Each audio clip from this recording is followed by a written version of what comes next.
നിങ്ങളുടെ favourite shows ഇനി ഒരിക്കലും മിസ്സാവില്ല. ഇപ്പോൾ C5 കാണും നിങ്ങളുടെ ഫേവറേറ്റ് ഷോ തികച്ചും സൗജന്യമായി. ഇന്നലെ രാത്രി മനസ്സ് തുറന്ന് അവളോട് സംസാരിച്ചോ?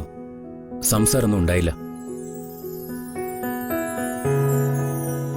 അമ്മ ഇറങ്ങി വന്നില്ല അല്ലേ? എന്റെ വാക്ക് തള്ളിക്കളയാൻ അവൾക്ക് എങ്ങനെ തോന്നി? അമ്മ പോവില്ലെന്ന് സഞ്ജു പറഞ്ഞിട്ടും ഞാൻ വിശ്വസിച്ചില്ല. സോറി ഗോവിന്ദ്.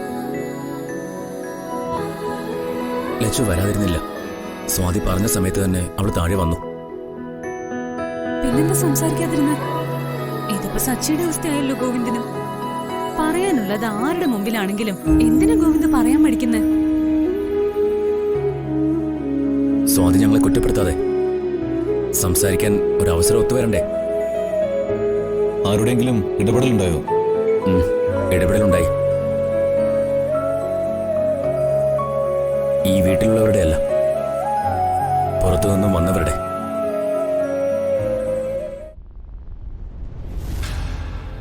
ഗോവിന്ദ് ഒന്ന് വ്യക്തമാക്കി പറ.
സഞ്ജു, ആരേതൊക്കെ ചെയ്യിക്കുന്നേ?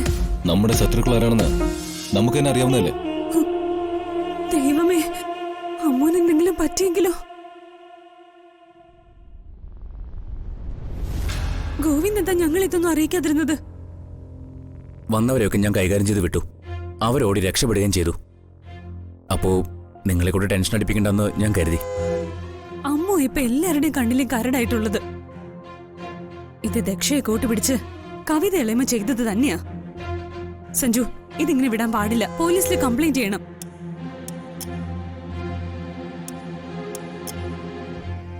സംശയമുള്ളവരുടെ പേര് പറയാൻ പറഞ്ഞ സ്വാതി കവിത എളമയുടെ പേര് പറയൂ.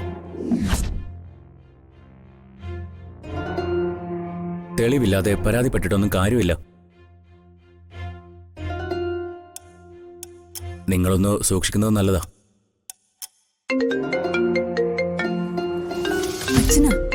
സംസാരിക്കേ, ഇതൊന്നും പ്രഭേങ്ങളോട് പറയണ്ട. പേടിക്കേണ്ടത് ലച്ചുവല്ല. അവര് വന്നത് സഞ്ജുവിനെ ലക്ഷ്യം വെച്ച. എന്നെയോ?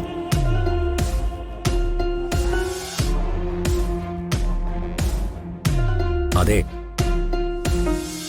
ഞങ്ങളെ യാദൃശ്ചികമായി കണ്ടപ്പോഴാ കടന്നാക്രമണം ഉണ്ടായത്.